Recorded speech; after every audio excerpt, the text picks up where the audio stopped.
بسم اللہ الرحمن الرحیم۔ السلام علیکم۔ Welcome to our channel all in one. دسمبر کا مہینہ چل رہا تھا، سردیاں اپنے جوبن پر تھیں۔ دور دور تک ہر چیز نے سفید چادر تان رکھی تھی، ابھی بھی برف روئی کی مانند گر رہی تھی۔ وقفہ وقفہ سے دیوار کے درختوں کی شاخیں چٹکنے کی آوازیں سنائی دے رہی تھی۔ گہری خاموشی روح تک میں سنسنی پیدا کر رہی تھی۔ مٹی کا کشادہ کمرہ جس کے بیچوں بیچ جلتی لکڑیوں کا الا دہک رہا تھا، اور اس کے ارد گرد ہم سب دادی کو گھیرے میں لیے بیٹھے تھے۔ دادی اماں نظریں دہکتی لکڑیوں پر جمائے ماضی کے صفحوں کی ورق گردانی کر رہی تھیں۔ کچھ دیر بعد گلا کھنکھارتے ہوئے گویا ہوئیں۔ یہ اس وقت کا واقعہ ہے جب پانی کی قلت کے باعث میں اور صنوبر آپا سحری کے وقت پانی بھرنے جاتے تھے۔ صنوبر آپا مجھ سے عمر میں کافی بڑی تھیں۔ صنوبر آپا کبھی اذان سے پہلے اور کبھی اذان کے فوراً بعد پانی بھرنے کے برتن لیے آتیں اور ہمارے گھر کی دیوار پر برتن سے ضربیں لگاتیں۔ چونکہ میرا بستر دیوار کے ساتھ ہوتا، اس لیے میں فوراً اٹھ جاتی، اپنے برتن اٹھاتی اور باہر آ جاتی۔ ہر طرف گہرا اندھیرا چھایا ہوتا تھا اور گیدڑوں کی دلخراش آواز دل جھنجھوڑ دیتی تھی۔ دل میں ڈھیروں خوف لیے ہم سہج سہج کر قدم بڑھائے جاتے تھے۔ گھر تو چونکہ اس زمانے میں اکا دکا ہی موجود ہوتے تھے اور ہمیں پانی لانے کے لیے طویل مسافت طے کرنی پڑتی تھی۔ جھاڑیوں میں تھوڑی سی ہلچل ہوتی تو ہمارا دل اچھل کے حلق میں آن پہنچتا۔ صنوبر آپا کافی مضبوط اعصاب کی مالک تھی، جبکہ میں کافی ڈرپوک واقع ہوئی تھی۔ پانی لانا میری مجبوری تھی، کیونکہ گھر میں ایک بوڑھی ساس تھیں اور 3 بچے، میری ایک بیٹی اور 2 بیٹے۔ شوہر تو روزی روٹی کمانے کے سلسلے میں باہر نکلتے تو مہینوں بعد ہی واپس لوٹتے تھے۔ آگے آگے صنوبر آپا ہوتی تھیں، جبکہ پیچھے میں ہوتی تھی، اور کبھی کبھار تو مجھے واضح محسوس ہوتا تھا کہ میرے پیچھے کوئی اور بھی چلتا آ رہا ہے۔ اپنے پیچھے اٹھائے جانے والے قدموں کی آواز میں بخوبی سنتی تھی، لیکن مجھے صنوبر آپا ہمیشہ نصیحت کرتی تھیں کہ کبھی کسی چیز کے پیچھے نہ جانا۔ چاہے تم کچھ بھی دیکھ لو اور کبھی پیچھے مڑ کر نہیں دیکھنا، چاہے تمہیں کچھ بھی سنائی دے رہا ہو۔ میں نے ان کی بات کو دل پر نقش کر دیا۔ میں اپنے پیچھے قدموں کی چاپ سن کر زور سے آنکھیں بند کر لیتی اور دل میں آیت الکرسی کا ورد شروع کر دیتی۔ لیکن جب طویل سفر طے کرنے کے بعد بیٹھنے کو جی چاہتا تو یوں محسوس ہوتا جیسے بالکل ساتھ کوئی بیٹھا ہے۔ گردن گھما کے ادھر دیکھنے پر سوائے اندھیرے کے کچھ نہ دکھائی دیتا۔ ہمارا روز کا آنا جانا تھا۔ ایک روز مجھے آواز آئی کہ دیوار پر ضربیں ماری جا رہی ہیں۔ میں اٹھی، اپنے برتن اٹھائے، لیکن گہرا اندھیرا دیکھ کر ٹھٹک گئی۔ مجھے یوں محسوس ہوا جیسے آدھی رات کا وقت ہو۔ میں باہر گئی تو دیکھا صنوبر آپا کا دور دور تک کوئی نام و نشان نہیں تھا۔ میں نے یہ سمجھ کر قدم رستے پر ڈال دیے کہ وہ زیادہ دور نہیں ہوں گی اور میں ان تک پہنچ جاؤں گی۔ گیدڑوں کی آوازیں پل بھر کو میرے قدم ساکت کر دیتی تھیں۔ میں نے بھاگنا شروع کر دیا، لیکن میں ان تک نہیں پہنچ سکی۔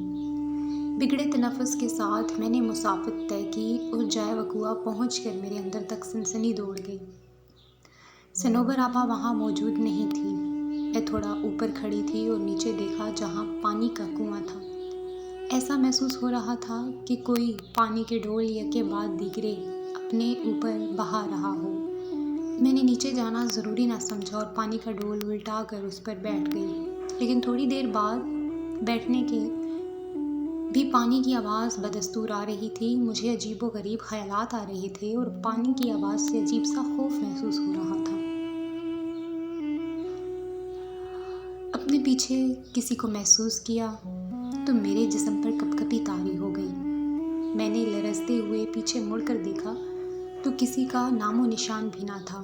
وہاں ایک دم سے سناٹا چھا گیا۔ میری حیرت کی انتہا نہ رہی، لیکن عین اسی جگہ اوپر گھنے درخت کی شاخ پر کوئی عجیب سا پرندہ بیٹھا مجھ پر نظریں گاڑے ہوئے تھا۔ عجیب قسم کا پرندہ تھا، میں نے کبھی ایسا پرندہ نہیں دیکھا تھا۔ اس کا سارا بدن کالے بالوں سے بھرا ہوا تھا اس کی سرخ آنکھیں دیکھ کر میں نے دہشت کے مارے بھاگنا شروع کر دیا۔ آیت الکرسی کا ورد میری زبان پر جاری تھا اور آنکھیں آنسوؤں سے لبریز۔ میں نے 1 منٹ کے لیے بھی رستے میں رکنا مناسب نہیں سمجھا اور اپنے گھر کے پاس پہنچ کر دروازے کی طرف ہاتھ بڑھایا ہی تھا کہ اسی وقت صنوبر آپا اپنے گھر کا دروازہ کھول کر باہر نکل آئیں۔ ان کے پاس ڈول بھی تھے اور میں دروازہ کا پٹ کھولنا چاہ رہی تھی لیکن اپنا توازن برقرار نہ رکھ سکی اور بے ہوش ہو گئی۔ آنکھ کھلی تو دیکھا ارد گرد سب جمع تھے۔ صنوبر آپا کے گھر کے سب افراد بھی بیٹھے تھے۔ میں نے پانی کے لیے آواز دی تو سب لپک کر آئے۔ تھوڑی طبیعت بحال ہونے پر معلوم ہوا کہ آج چوتھا روز تھا اور میں مسلسل بے ہوشی کی حالت میں تھی۔ میں نے اس روز کا واقعہ سب کے گوش گزار کیا تو صنوبر آپا ماتھا پیٹ کے رہ گئیں اور بولیں، جیسا تم کہہ رہی ہو یہ درست ہے، تو ہم اس کو معجزہ ہی سمجھیں کہ تم زندہ سلامت لوٹ آئی ہو۔ میں نے رب کا شکر ادا کیا۔ آج بھی بدن پر سنسنی طاری ہو جاتی ہے جب کبھی اس پانی کی آواز اور اس عجیب و غریب پرندے کا بالوں بھرا جسم آنکھوں کے سامنے آ جاتا ہے۔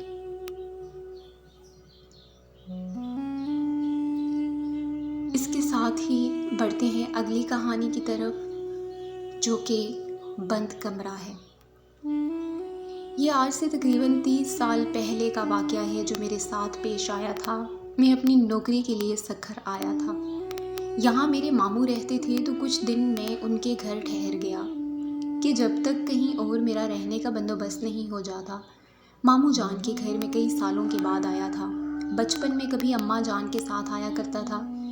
ابھی کچھ دن ہی گزرے تھے، نئی نوکری تھی، میں اس میں الجھا ہوا تھا۔ ایک رات میں دیر سے گھر لوٹا۔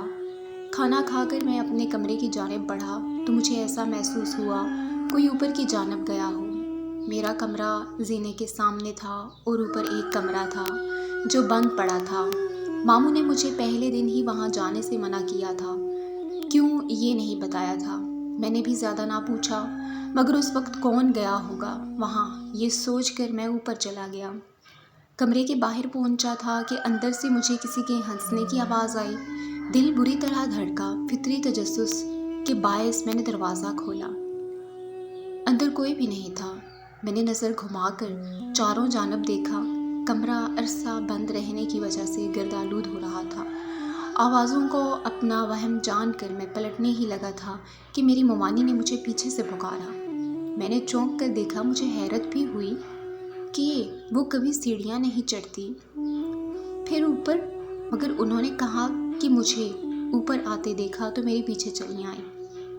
مجھ سے پوچھا تو میں نے بتایا کہ مجھے لگا یہاں پر کوئی آیا ہے تو دیکھنے چلا آیا۔ خیر میں ان کے ساتھ نیچے آنے لگا۔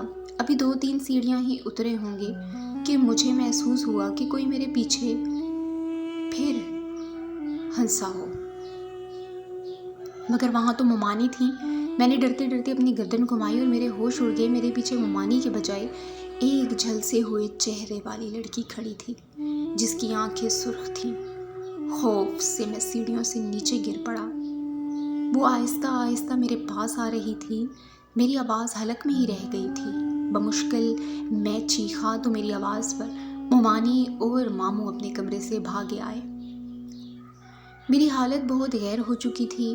میں نیم بے ہوشی میں تھا، مگر مجھے وہ لڑکی اپنے سامنے محسوس ہو رہی تھی۔